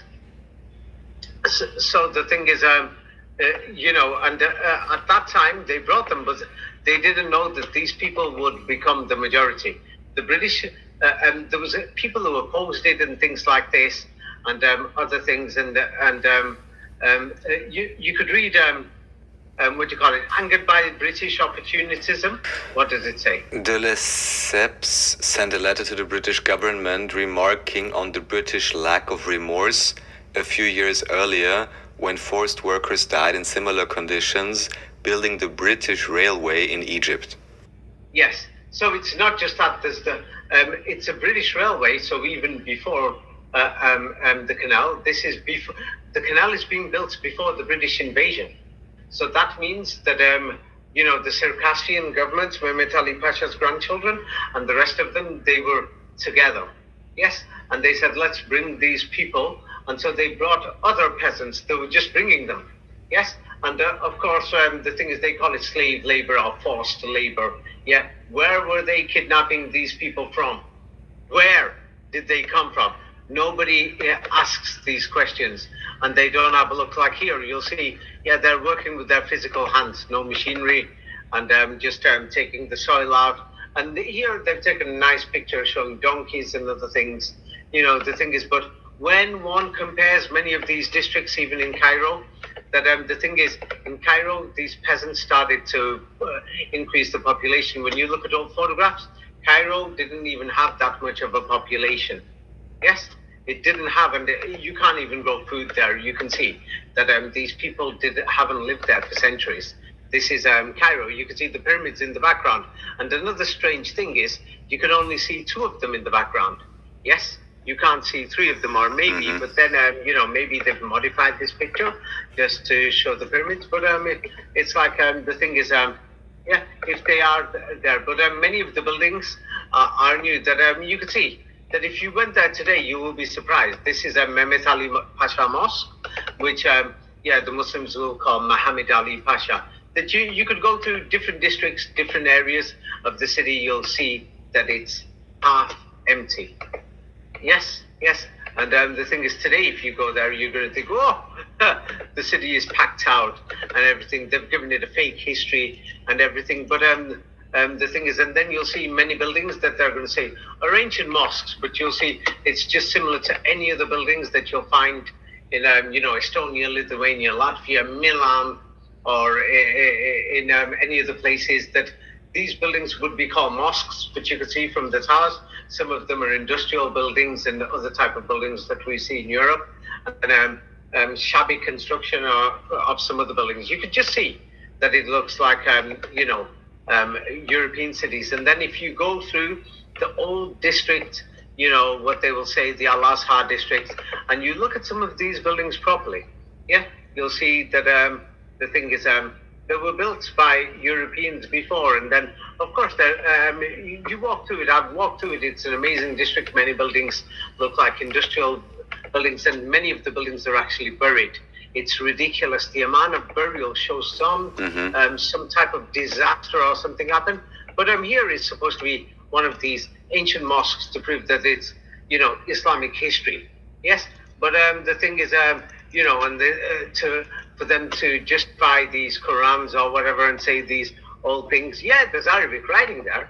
Yes, the Arabic, was used in Europe too. But the spelling and many of the things are different, and some Arabic writing is new, and they're saying it's all. You can see these are buildings that we see like in Gothic cathedrals, they're basically the same. And of course, it's an ancient mosque today. Yes, and you can see they've just added domes on. Yes, this is in the Al-Azhar district. You can see it clearly. Yes, and while the British were there and everything, added fake minarets or something, fake decorations, everything. But you can clearly see that some of these things, they've tried to Easternize them. Like let's have you can see it or you can't see it. Yes. Mm-hmm. Yeah, it's like have a look at this building here. You'll think, it's just a Gothic cathedral that what do you call it? Yes, that they've just modified to make it look a bit Eastern on some of the things and the arches. Same like you will see on what people will call Temple Mount or Al-Aqsa Mosque. There's that cathedral mosque on top of there that you can see it's been modified and other things. Yeah, there's the old Arabic writing there, which people are saying Usmanli Arabic or something. And the thing is, and then Flamenco points out that there's all these tombs here. Maybe they've modified some of the buildings. But the thing is, the similar tombs that we see with the designs, they've probably added a few things to the minarets, God knows.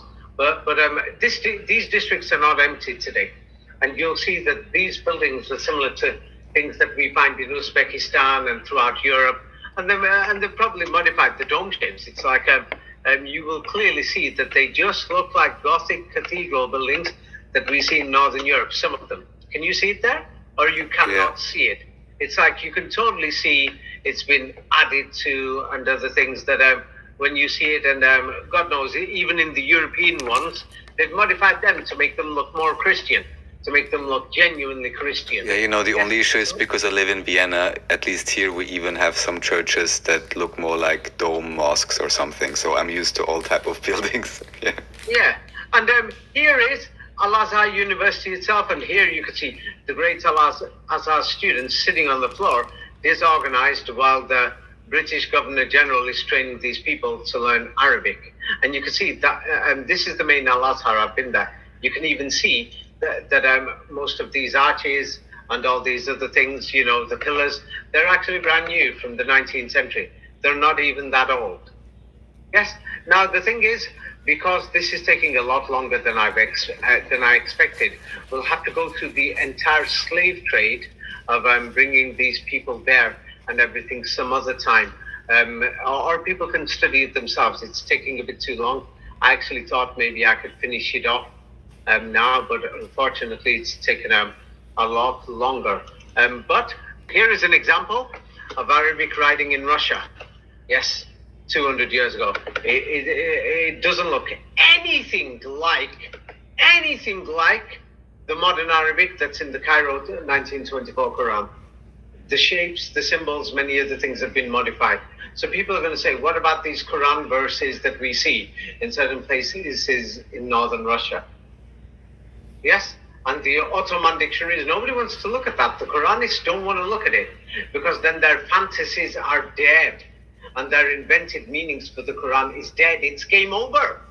So the Islamists too don't want to. It's game over. So here is, for example, the British in Egypt and in Palestine, that you can even see many of these people are ethnically the same as that their ancestors. They came from India, and we'll go through that now, some of the basic things.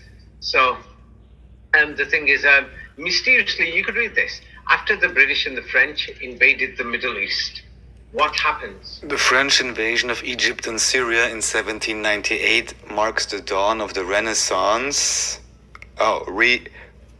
Here they write it in a funny way. Yes, of Arabic literature and the infiltration into it of Western influences. Yes, sounds like it's not a Western influence, it's a Western invention. Oh, they forgot Arabic for 1,000 years. Now, because there are people who are going to try and say nobody remembers the oral tradition, because for these original meanings that when the British opened up, let's say, the madrasas and the kutabs in Egypt and in India, and the French opened them up in Morocco, Algeria, Tunisia, people can go and check this globally. So the thing is, they're going to say they can't remember from 100 years ago. These pathetic Islamists and Quranists, because they want to lie, and I will prove that they're lying. Yes, here we have orphans in the 1850s, 60s, 70s that they took, and the thing is, the Europeans and the Americans can remember. You could read this. Yes, ancestor was. This is from Reddit. People talking about their families. You could read it. Yeah, ancestor was an orphan. There weren't no orphans in our family. Not in my family. Okay. Next family.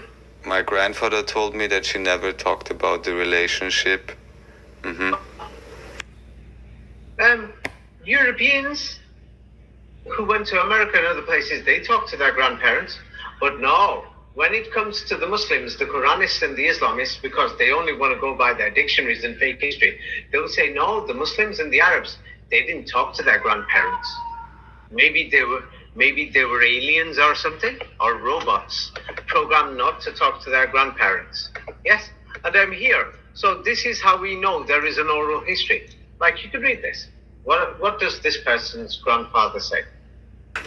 My grandfather told me that Narki's father was part Native American. Then there's another paternal grandfather who was orphaned. That means people pass down history. But no, in Egypt or in the Middle East, or the Muslims don't have an oral history. Yes, they didn't ask their grandparents what their grandparents said. Yeah, you could read this one. My grandfather told me tragic stories of loved ones being brutally tortured and killed. Later on, I asked my mother about my ancestry. No, they didn't really ask.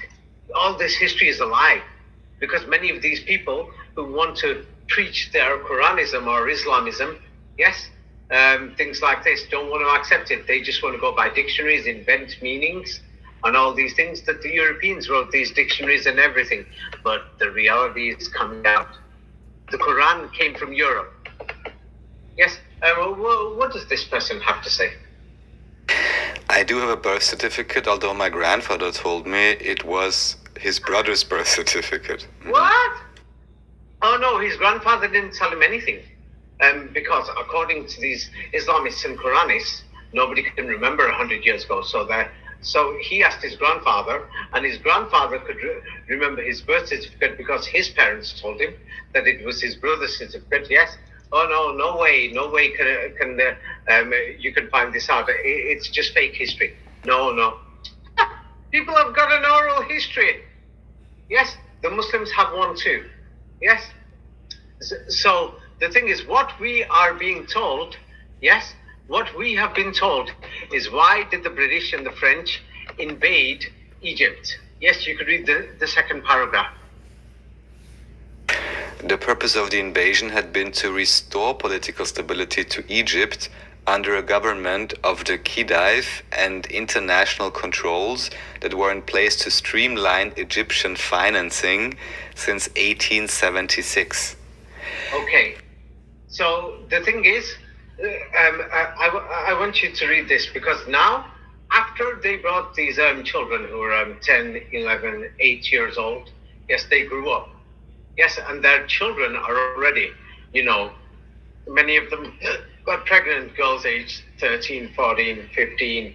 Yes, so now we're talking 25 years later. Yes, what happens? You could read the first paragraph now. All right. Yes. Anti-European violence broke out in Alexandria, prompting a British naval bombardment of the city. Fearing the intervention of outside powers or the seizure of the canal by the Egyptians, in conjunction with an Islamic revolution in the Empire of India, the British led an Anglo-Indian expeditionary force at both ends of the Suez Canal in August 1882. Okay, so that's what they told us. This history sounds believable. Islamic revolution. Yes? So that's what they've told us, but the reality is something else. Yes? So the thing is, we've been told that the British invaded. Yes! But even I found this to be a total joke. Yeah? Read this yourself, you're going to think, what the hell is going on here? A Cook's tour of imperialism. Egypt is now in the hands of two armies of occupation. One is composed of British soldiers, and the other of the men of Thomas Cook. Thomas Cook and Sons. Yes, so now the British Army and Thomas Cook and Sons, yes, here even 100 years later, what type of soldiers? Indian soldiers, then the British Army, in Egypt after a successful campaign in World War I. Yes. Well, basically, the British Army in Egypt, yes, half of them were like, Indians. So they brought Indians. And then Thomas Cook and all the others, yes, they brought Indians too, and they brought Indian workers to build all these fake ancient Egyptian sites. Yes, all this information is in my book, Ancient Egypt Did Not Exist. If people don't read that, they won't understand. So this goes back to that time. Yes, it goes back to that time that they brought all these people, yes, to do the construction work, because nobody's living in the damn desert. Yes, they brought all these people. Ancient Egypt didn't exist. So now the thing is in that book, but I want you to read this carefully. Why Thomas Cook's going to invade? Because he's brought all these Indians now, and these Indians are called the Egyptians, or these Indians are rebelling. But they brought them earlier, yes, to start the construction of the fake sites. Egypt's political turmoil took a hit on Thomas Cook's first half results, losing over 250,000 would-be travelers. This is an example. Yes. This is from 2014. Okay. Mm-hmm. Yes, I'm giving an example. So for that time, the instability, yes, caused the joke. So now the thing is, what we're told in official history for that time, 100 years ago, we are told this. This is why they invaded. This is why they will say it. You can read it. Under Khedive Ismail, the Egyptian government went bankrupt in 1875, and by 1882, the British invaded the country both to repress the national Urabi revolt. Okay, when they say Urabi, soon people will realize this was the name of a general. But basically, his title is the Arab revolt, or the peasants' revolt. It's because they ran out of cash, they ran out of food, they ran out of many other things. And the thing is, so these peasants now who've grown up, and there's millions of them, they just went crazy attacking the European quarters, everything. You see, the servants turned on the masters. Mm-hmm. Yes, I'm going to go through this. So the thing is, it's like when you check through this, you'll think, what the hell? They're totally lying to make it look like the Arabs revolted. No, the British came back, to help the Circassians and the Russians and the Europeans. You know, you saw the Circassians and the Ottoman there. They look like very religious people in the photos. You could read this. Yes. By 1882, Islamic and Arab nationalist opposition to European influence led to growing tension amongst natives, especially in Egypt, which was then the most powerful, populous, and influential of Arab countries. The most dangerous opposition during this period came from the Egyptian army, which saw the reorientation of economic development away from their control as a threat to their privileges. The Urabi Revolt, a large military demonstration in September 1881, forced the Khedive Tewfik to dismiss his prime minister and rule by decree. Many of the Europeans retreated to specifically designed quarters suited for defense or heavily European settled cities such as Alexandria. Okay, so one, there is a huge European population there. Many people don't know about this. So the thing is, by that time, yes, there was a growing movement of these slaves who are asking for freedom. And the thing is, there was a general there called the Urabi Revolt. And so many of these people that they brought from India are actually in the army. Yes? And even in the next generation, they grew up there as natives. And the thing is, they use nice words like privileges. It's not privileges. Yes? The thing is, so many of these so-called Europeans and these Circassians and Turks and everything, the thing is, it's because they were becoming a minority. The immigration became a majority.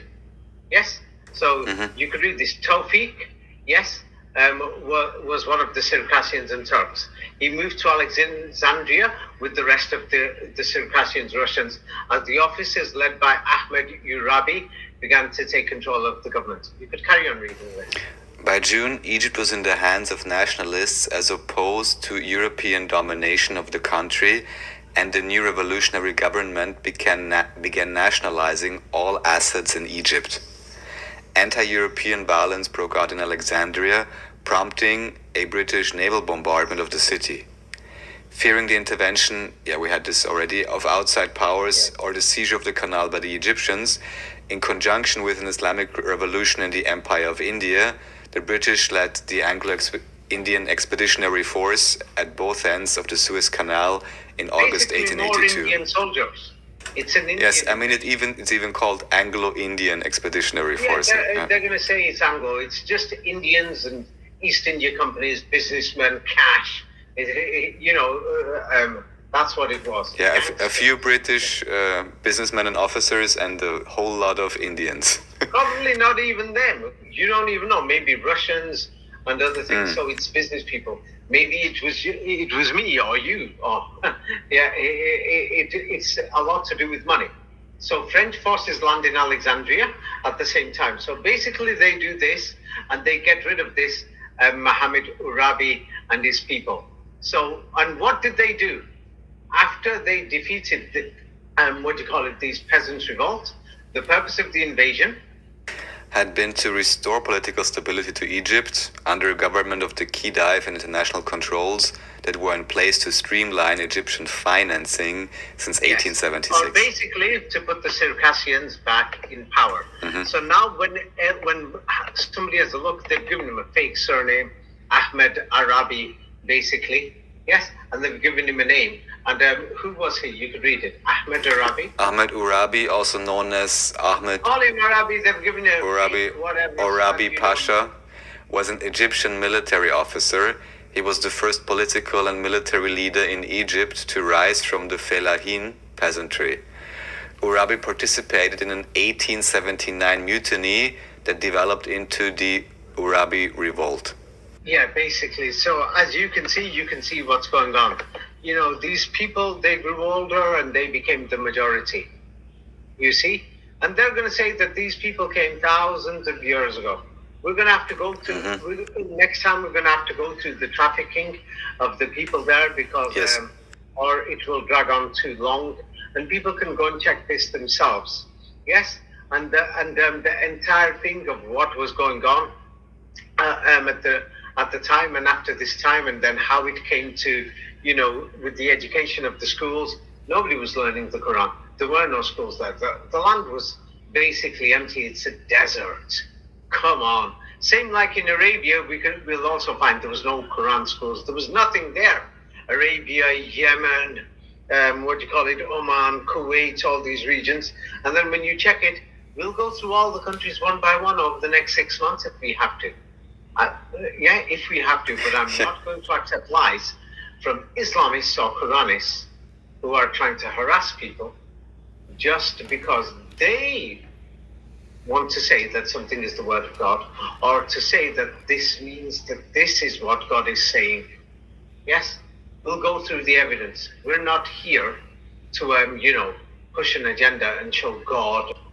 Yes, but the thing is, as you can see, Egypt had about 3 million people. Out of those 3 million people, the vast majority came from Eastern Europe and all these other places, and there were Russians there. Yeah, call them Russians or Turks or whatever, Circassians, whatever. And the thing is, it's the sad history of mankind. They brought these people as slaves and peasants throughout the 19th century.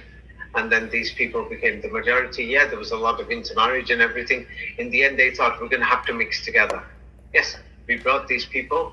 We did this to them. Mm-hmm. Yes.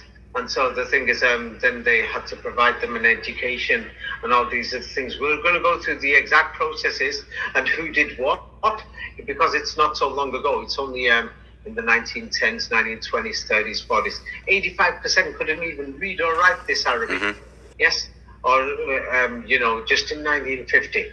Yes. And the thing is, only 1% were reading the Quran in the 1870s and 80s. Who set up that 1%? Where did it come from? Where did it begin? Yes. What happened with the Circassians and the fall of Moscow and all these other things? Yes. And so there's a lot of information about this in my books.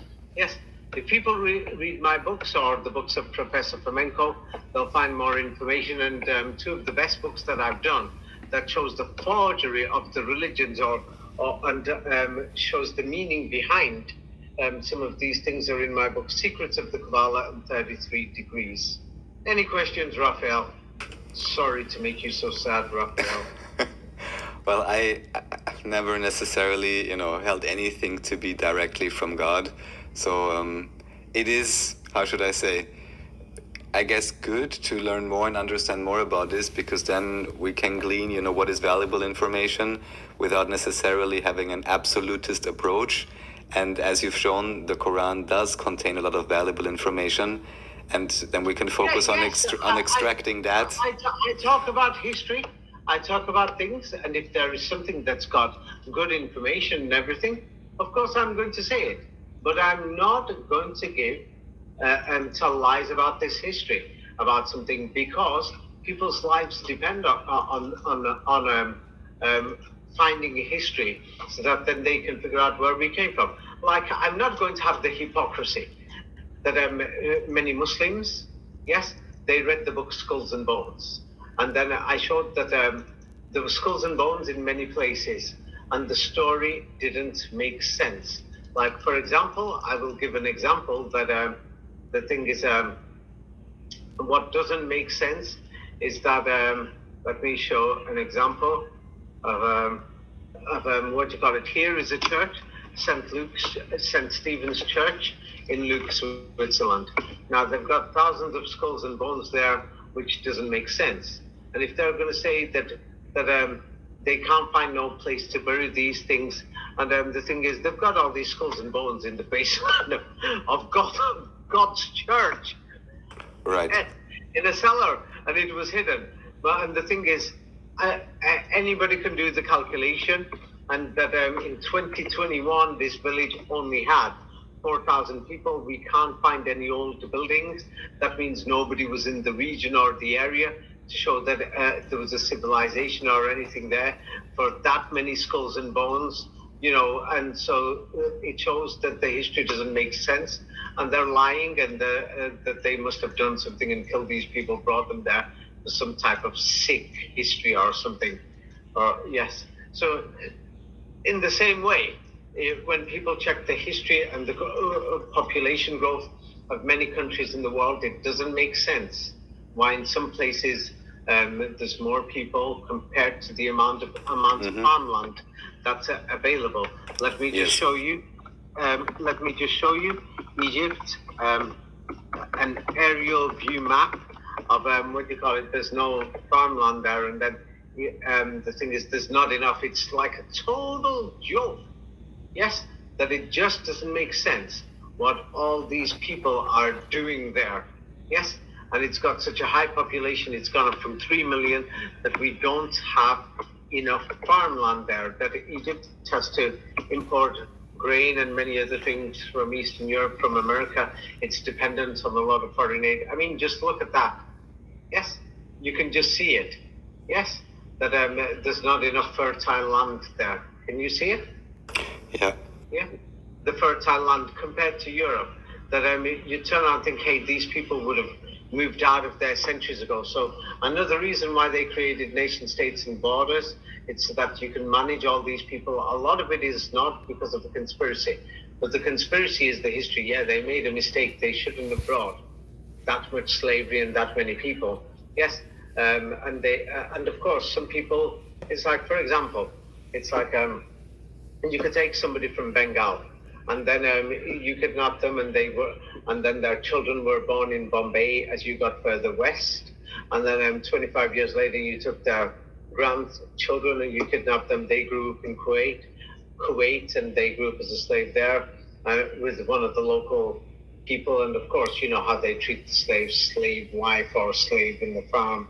And then the next person's child grew up in Yemen as a slave, and then from there they ended up in Egypt, you know, like we're talking, you know, within about 60, 70 years. So that's how people were moved around. That somebody in Egypt will say, oh, my grandfather was brought from Yemen.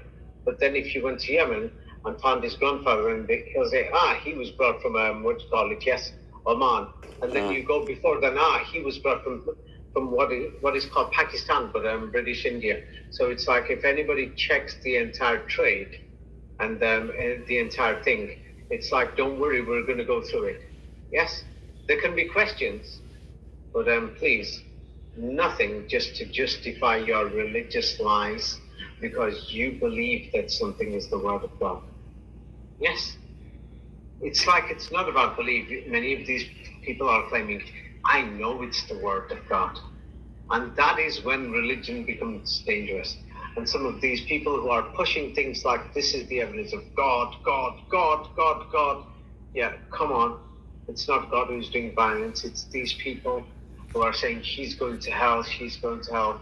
Oh, you're not going to heaven without Christ. You're not going to heaven without the Koran. Come off it. Peace or shalom was here before the Quran and before Christ.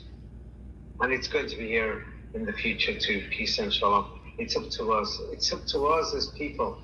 It takes years to build a civilization. It just takes, minutes to destroy it. So what we've got in Europe and America, from both sides, from the right wing, from their pathetic voices and what they're screaming, and from the religious wings and their pathetic voices and other things, if they continue, they're going to destroy something.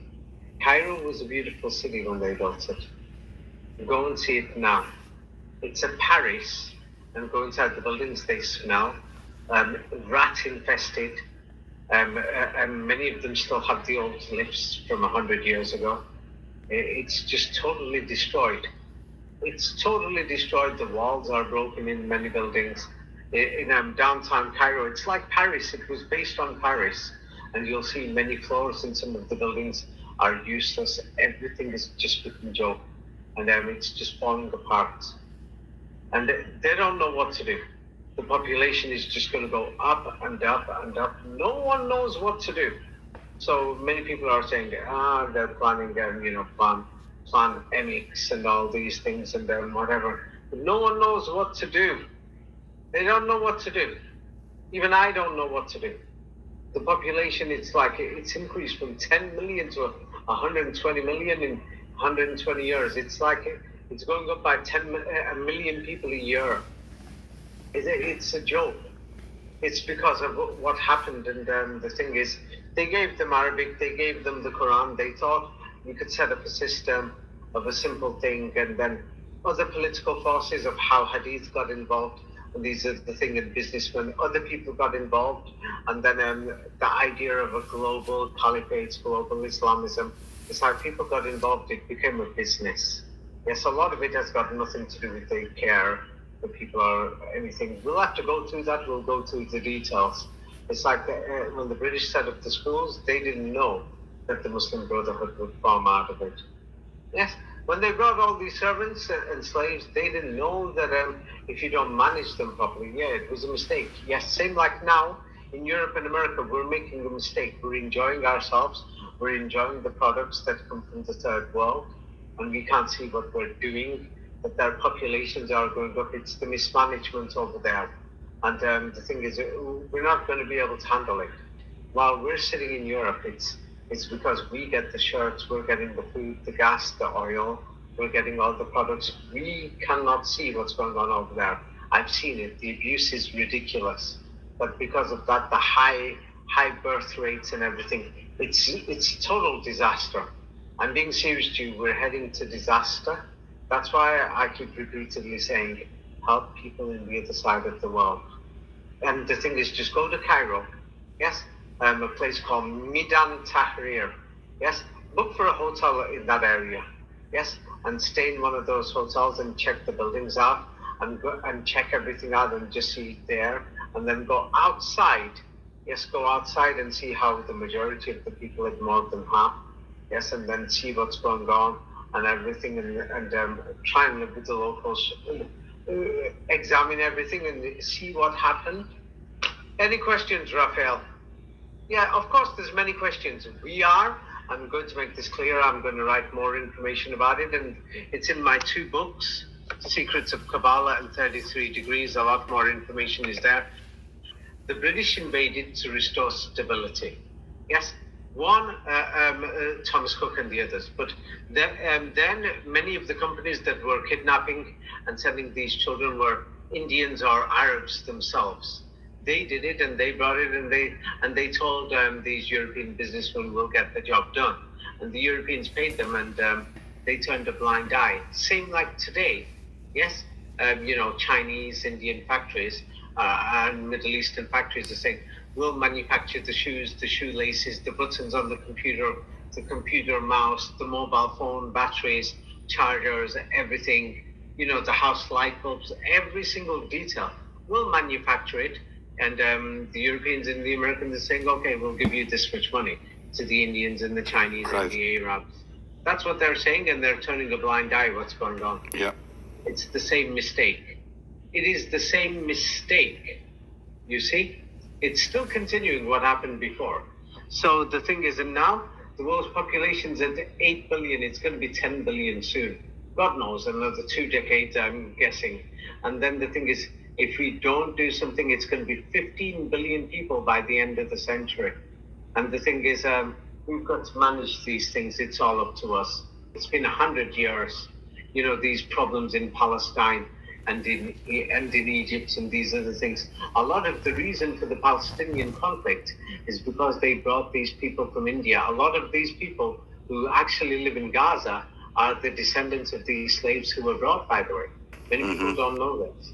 Yes, the thing is, unfortunately, yes, so the problem was caused by them, and then those British companies, yes, they know this. It's the same companies that are still managing Egypt, right, and the Russian nobility or the Ottoman nobility or whatever, and of course you can see how the Ottoman family was. The same people who published the Cairo 1924 Koran, oh my God, they're having a great time. They're having a great time. And religion was supposed to make it better. Yes. And the thing is, I don't know what else to say. Thank you, David. Well, always many questions, but as always, I think you made a great presentation and made sense as much as it can. And yeah, in order not to... I failed because I wanted to get all the information within this one video. Oh, well, there's always more information. We have 2 hours. Yeah, it's already been 2 hours. Jesus. Yeah. All right, it's then. going to take at least many more hours. We'll continue next time, David. Yeah, thank you very much. Okay, yes. Have a great day. Okay, bye.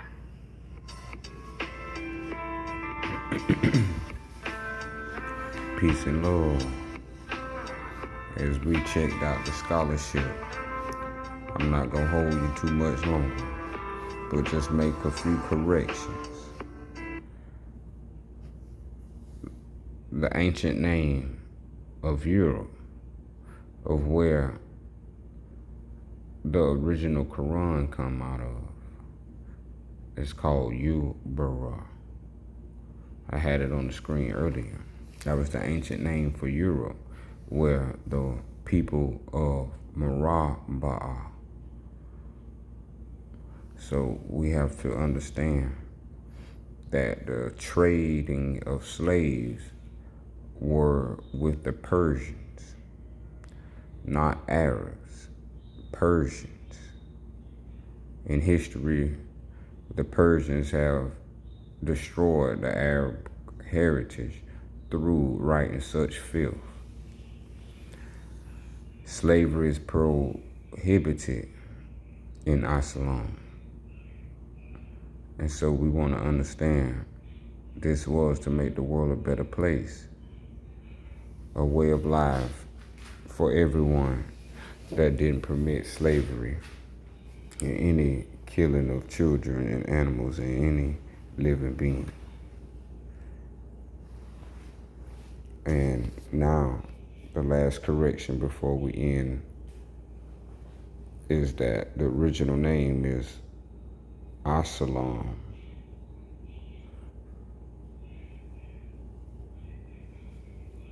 And Assalam had a special name, as you see on the screen.